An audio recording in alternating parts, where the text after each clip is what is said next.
Esmeralda, dear. I was expecting your call. Now, where are you calling me from? Well, of course I know you're calling me from the meeting. Ça va sans dire, ma petite. But from which phone in the house? There's two, you know. There's the one in the downstairs hall and the one in the Châtelain's boudoir, where the ladies will probably be removing their wraps.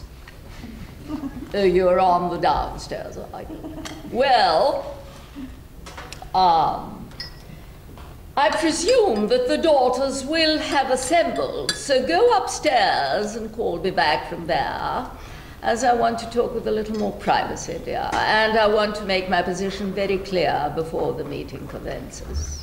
Thank you, dear. I think the election would have been less of a strain if you'd gone to it, Cornelia. I don't know what you're talking about. Aren't you up for office? Up for office? What is up for office? Why, running for something. Have you ever known me to run for anything, Grace? Whenever I have held an office in a society or club, it has always been at the insistence of the members, because I really have an aversion to holding office. But this is a different thing. It's a different thing altogether. It's a test of something. You see, I have known for some time that there is a small group, a clique in the daughters, which is hostile to me. Oh, Cornelia, I'm sure you must be mistaken. No, there is a movement against me. A movement? A movement against you? An organized movement to keep me out of any important office. But haven't you always held some important office in the chapter? I've never been regent of it. Oh, you want to be regent? No! You misunderstand me. I don't want to be regent. Why, of course. I've been your secretary for 15 years. 15 years my companion, a rose for every year. A year for every rose. What a charming sort of way to observe the occasion. First I thought pearls, and then I thought no, roses, but perhaps I should have given you something golden. Silence is golden, they say. Oh dear, that stupid machine is playing the same record over. Let it, I like it. Let me. Please sit down.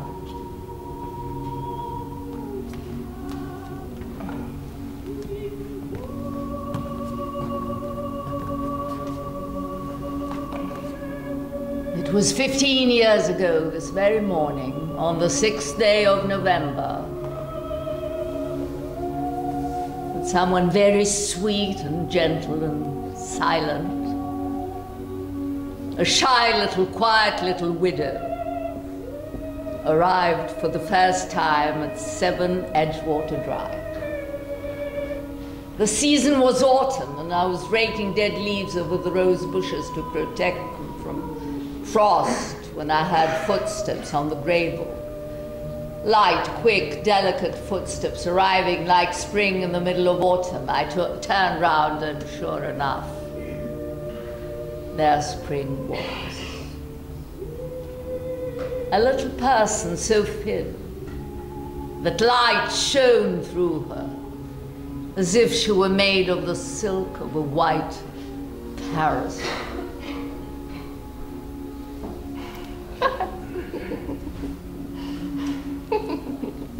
Why did you laugh? Why did you laugh like that? It sounded like the first paragraph of a woman's magazine story. What a cutting remark! Oh, Cornelia, I didn't mean it that way. What other way could you mean it? You know how I am. I'm always a little embarrassed by sentiment, aren't I? Frightened to show anything that would betray some feeling. People who don't know you well, nearly all people we know, would be astounded to hear you, Cornelia Scott, that grave and dignified lady, expressing herself in such a lyrical manner. People who don't know me well are everybody. I think even you. Cornelia, you must admit that sentiment isn't like you. Not like me. Not like me is nothing like me but silence. Hello, Esmeralda. Yes, what's going on? Now, is the room full of women? Such babble of voices, I can't hear a thing. Oh dear, this is maddening. It sounds like the 4th of July, a great celebration. Now, try once more with your mouth closer to the phone. What? Am I willing to what? You must be out of your mind. She asks if I would accept the vice regency. Esmeralda! Why did you call me again before the vote? Who asked if I would accept the vice regency, dear?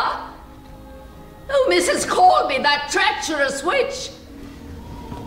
Listen, Esmeralda. I will accept no office except the highest. Did you understand that? I will accept no office except Esmeralda.